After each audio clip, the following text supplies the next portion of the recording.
Assalamualaikum warahmatullahi wabarakatuh. Saya Rizna Soiful Bari, NIM 118090. Di sini saya sedikit menjelaskan tentang peradilan pada masa Nabi, pada masa Khulafaur Rasyidin, Bani Umayyah, Bani Abbasiyah, dan Turki Utsmani, dengan tema saatnya yang muda bicara sejarah. Untuk yang pertama, peradilan pada masa Nabi merupakan fase paling penting dalam sejarah peradilan Islam. Pada saat itu Nabi Muhammad SAW merupakan pemegang otoritas yurisdiksi satu-satunya, meskipun beliau juga pernah melegasikan tugas-tugas yurisdiksi tersebut kepada beberapa orang sahabat secara terbatas. Pada zaman ini, lembaga peradilan merupakan bagian tidak terpisah dari pemegang kekuasaan pemerintahan secara umum atau wilayah ammah. Sumber hukum yang terjadi referensi adalah wahyu, baik berupa Al-Quran maupun sunnah Nabi SAW serta ijtihad. Peradilan di zaman Nabi dan yang dilakukan oleh Nabi sendiri merupakan penerjemahan langsung dari ayat-ayat sunnah qauliyah Nabi dan diimplementasikan dalam praktik-praktik yang ideal. Selanjutnya, pada masa pemerintahan Khulafaur Rasyidin. Pada masa pemerintahan Khulafaur Rasyidin dipilih berdasarkan musyawarah. Setelah Nabi Muhammad SAW wafat, Abu Bakar diangkat menjadi khalifah melalui pertemuan Saqifah atau usulan Umar.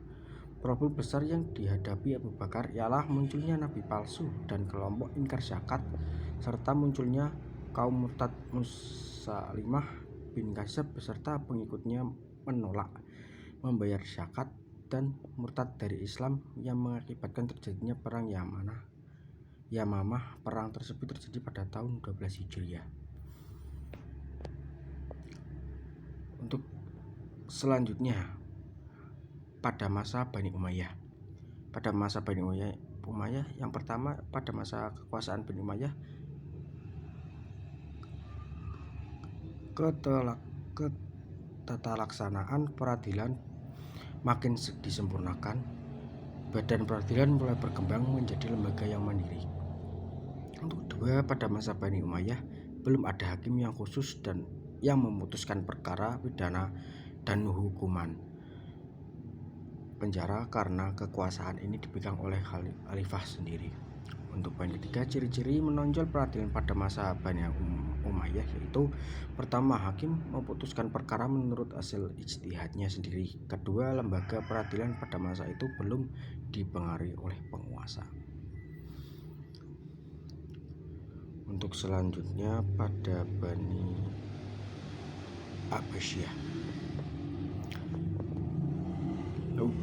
Pada peradilan pada masa dinasti Abbasiyah mengalami puncak perkembangannya karena lahirnya 4 mazhab dan berkonstruk peradilan dilaksanakan secara sempurna sebagai bagian dari institusi pemerintah dan lebih rapi secara administratif dengan dibentuknya badan-badan penunjang lainnya.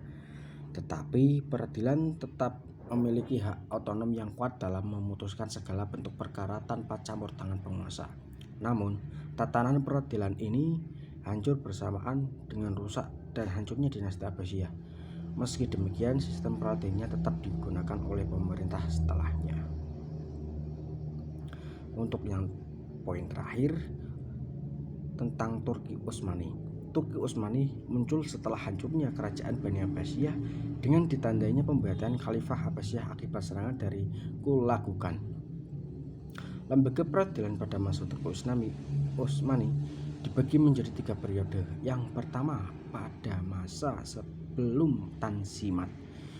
Poin pertama, mahkamah biasa atau rendah, mahkamah banding, mahkamah tinggi, dan mahkamah agung. Untuk masa Tanzimat ada ada dua. Yang pertama peradilan perdata, peradilan agama, dan yang setelah Tanzimat yaitu Mahkamah Al-Tawi atau Al-Qadha Al-Mili, peradilan untuk satu kelompok atau agama, sumbernya dari agama masing-masing. Untuk yang kedua Qadha Al-Konsuli, peradilan untuk warga negara asing dengan sumber undang-undang orang asing tersebut.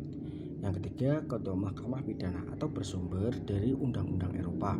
Yang keempat Qadha Mahkamah Al-Hukum, pengadilan perkara perdata.